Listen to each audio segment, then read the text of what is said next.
Bismillahirrahmanirrahim. Assalamualaikum warahmatullahi wabarakatuh. Bagaimana kabarnya adik-adik semua? Semoga tidak lagi rebahan ya dan scroll-scroll di media sosial. Semoga adik-adik sekarang lebih banyak mempersiapkan diri untuk menaklukkan perguruan tinggi negeri yang ada di Indonesia. Oke, mulai dari sekarang kita bangun, duduk, perbaiki niatnya, nawaitunya, dan mulai belajar. Baik, adik-adik semua, pada kesempatan hari ini kakak ingin menyampaikan beberapa hal.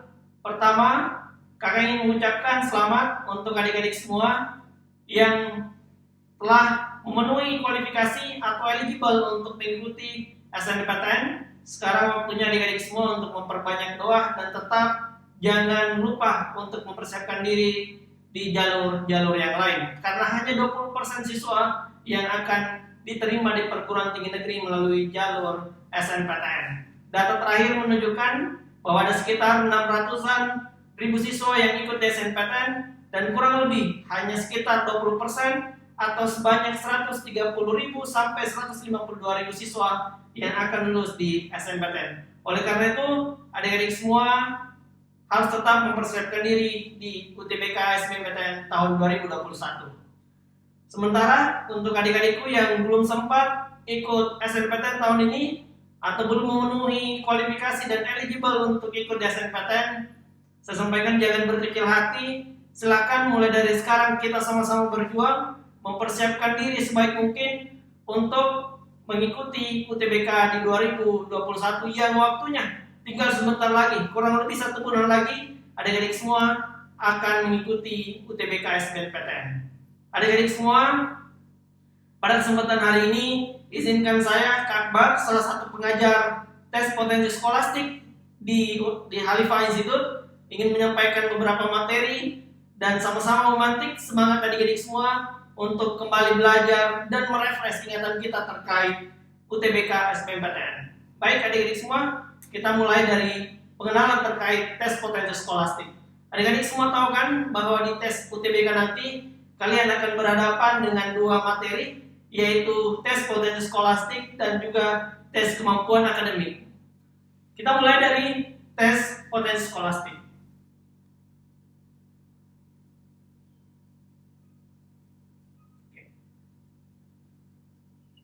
Adik-adik semua, di tes potensi skolastik ini ada catatan penting walaupun tidak dibuka secara publik di pemerintah ataupun di lembaga penyelenggara UTBK. Setiap tahunnya TPS selalu mempunyai porsi yang lebih tinggi dibandingkan tes kemampuan akademik. Sejauh ini yang selalu fair to fair dari prediksinya kakak sendiri dan tim-tim di Halifa Institute adalah tes potensi skolastik punya presentasi 60% dari nilai UTBK adik-adik semua nantinya. Oke, untuk terkait kenapa TPS dan TK mempunyai bobot nilai yang berbeda, itu akan kakak jelaskan nanti ketika adik-adik semua belajar di Halifa Institute. Baik, adik-adik semua, kita lanjut. Di TPS, kalian akan menjawab beberapa materi, ada 4 bagian materi. Pertama adalah penalaran umum, yang kedua adalah pengetahuan kuantitatif, yang ketiga adalah pemahaman bacaan dan menulis, ini termasuk di dalamnya bahasa Indonesia dan bahasa Inggris, dan yang keempat adalah pengetahuan umum. Baik, adik-adik semua, Kak Akbar pada hari ini akan mulai dari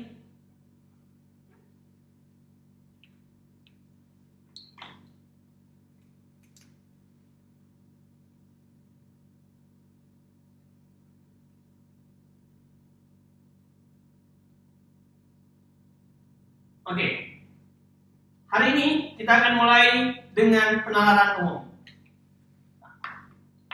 Mungkin adik-adik semua yang baru buka-buka atau searching terkait apa sih materi-materi di UTBK dan menemukan apa sih penalaran umum.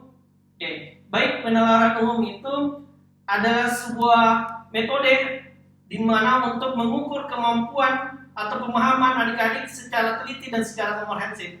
Di penalaran umum ini nanti kalian akan dihadapkan 20 soal, di mana soal-soal itu akan terdiri dari bacaan, ada yang memiliki tabel, ada yang memiliki grafik, dan juga beberapa diagram-diagram yang nantinya kalian akan membaca grafik dan diagram tersebut untuk menarik kesimpulan. Itu materi pertama yang akan muncul di penalaran umum. Berikutnya kita akan diperhadapkan dengan deret dan aritmatika. Ini cuma deret dan aritmatika yang simpel, yang mudah dipahami. Yang kedua, kalian juga akan berhadapan dengan soal silogisme.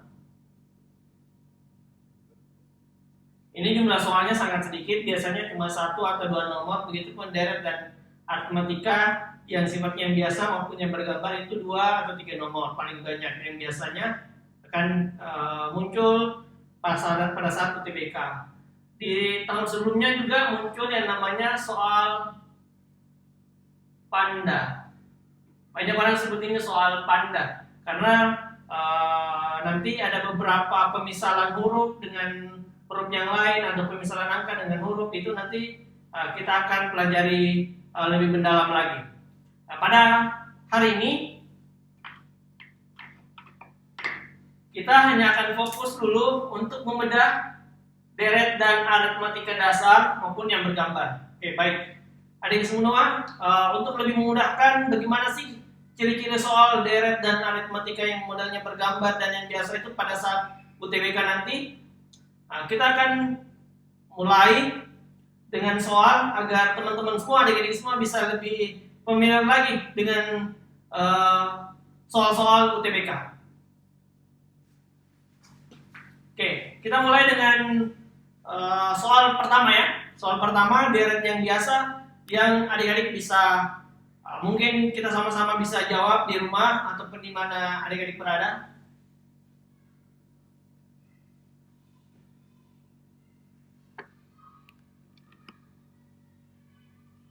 Oke. Nah, di dalam deret adik-adik semua, saya mau kasih contoh dulu. Salah satu deret yang biasa dan sering muncul di dalam UTBK ataupun pada saat adik-adik mengikuti tes masuk ke dinasan, itu ada kita sebut dengan deret Fibonacci. Deret Fibonacci. Oke. Deret Fibonacci ini adalah deret yang dimana nilainya berasal dari penjumlahan 2 nilai sebelumnya. Kita untuk lebih memudahkan kita kasih contoh ya.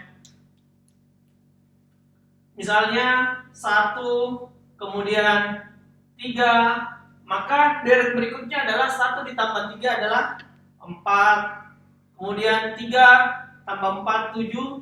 Maka ketika ada yang ditanyakan di sini, itu akan lebih mudah untuk memperoleh jawabannya, yaitu cuma 3 tambah 7 adalah 11 dan 7 tambah 11 adalah 18. Ini adalah deret yang familiar dan biasa muncul di beberapa tes. Jangan sampai kalian menemukan soal seperti itu nanti di UTBK tahun 2021. Selanjutnya kita masuk ke salah satu contoh soal yang kita bisa sama-sama telah untuk adik-adik mudah untuk memahami model contoh deret yang biasa dengan deret aritmatika bergambar. Kita mulai dulu yang biasa ya. Oke. Contoh ya.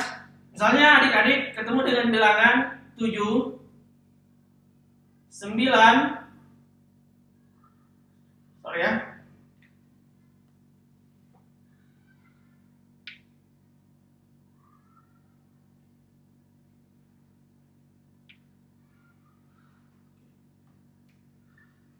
Empat, 7,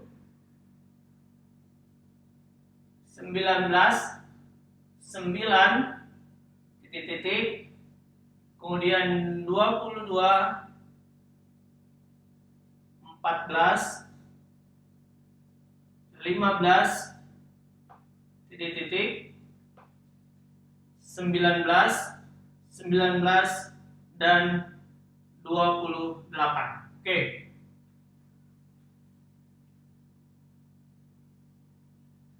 Ini soal, anggaplah ini soal jadi soal latihan kita yang nomor 2. Adik-adik semua, ketika kita berhadapan dengan deret yang begitu panjang, kemudian buat kita pusing. Bagaimana sih tadi yang dari Fibonacci cuma nambah 1 tambah 3 dapat 4, 3 tambah 4 dapat 7 dan seterusnya. Kira-kira ketika kalian berhadapan dengan soal UTBK seperti ini atau direct model seperti ini, pola yang kalian pertama kali harus pikirkan adalah pola lombatannya yang berkaitan dengan angka-angka setelahnya. Contoh, dari sini kita harus mencurigai bahwa soal ini pasti punya lompatan lebih dari 1 angka. Ada setelah 2 angka yang akan menjadi deretannya ataupun lompatannya. Karena soalnya panjang, deretnya panjang. Oke. Kalau kakak sih biasanya menggambarkan untuk memudahkan kita tidak mencoret-coret di soal ataupun catatan kita buat ke 3 shape atau bentuk yang akan memudahkan kita. Contoh pertama ya, kita punya bentuk segitiga, kotak, dan lingkaran. Oke, yang pertama, karena saya anggap ini kemungkinan besar ada lebih dari 1 deret angka atau lebih dari 1 pola yang ada di deret ini. Kita mulai dari angka 4. Kemungkinan kalau kita lihat yang berdekatan 4, 9, 15, dan 19. Oke, kita coba buat dia jadi kotak. Oke, 4, 9, 14, dan 19. Ada 2 angka yang dilompati. Selanjutnya, pola yang kemungkinan bisa muncul 4 dengan 4 ke 9 butuh tambahan nilai plus 5, 9 ke 15 ke 14 butuh tambahan 5 angka, dan 14 ke 19 butuh tambahan 5 angka. Oleh karena itu, untuk yang kotak kita tandai ya, dia plus 5. Selanjutnya 7, berarti kemungkinan besar polanya juga melewati 2 angka. Kita mulai dari 7. Oke, kita 7 jadikan sebagai segitiga. 7 berarti lompatannya ke yang ditanyakan. Yang selanjutnya berarti 15. 15 loncatannya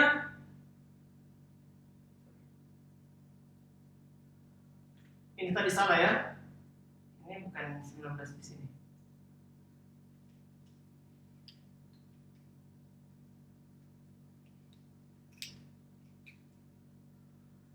Oke. Kemudian 15 loncatannya dia ke angka 19 juga. Oke. Dari sini kita dapat yang punya selisih yang bisa ketahui ini tidak bisa kejawab, ini juga belum bisa kejawab. Berarti cuma ini ke sini. 15 tambah ke 19 itu butuh 4 angka. Berarti otomatis kita harus mencari nilai yang ketika dijumlahkan tambah 4 dan bisa juga dapat selisih dari 15. Dan itu angkanya 7 tambah 4 adalah 11. Oke. Kita kunci di sini dulu, jawabannya adalah 11. 11 ditambah 4, 15. Oke, berarti klop ya bahwa di pola kedua punya penambahan jumlah angka 4. Tambah 4. Oke. Selanjutnya pasti kita pakai warna putih saja. 19 lingkaran berarti ke 22, dan selanjutnya ke lingkaran yang ditanyakan dan yang angka terakhir. Oke, dari sini 19 yang bisa kita ketahui adalah 19 ke 22 itu butuh tambahan 3. Berarti ketika 22 ditambah 3 dapatnya 25. 25 tambah 3 berarti 28. Dan ini membuktikan bahwa polanya berjalan dan angka yang kita lingkari tadi polanya adalah ditambah 3. Oke? Begitu ya adik-adik semua. Kalian boleh niru caranya kakak untuk mengerjakan ketika ada soal yang mempunyai 3 pola yang berbeda. Ada yang pola warna yang pertama ini dia ditambah 5, yang segitiga dia ditambah 4, dan yang lingkaran polanya adalah ditambah atau melompat 3 digit angka di angka sebelumnya. Oke? Bagaimana adik-adik semua? Mudah kan untuk dipahami untuk soal deret kita pada hari ini. Baik, adik-adik semua, kita akan lanjut lagi ke nomor berikutnya. Ini model aritmatika ataupun deret yang bergambar, yang insya Allah akan menambah hasanah adik-adik semua dalam memahami tes potensi skolastik.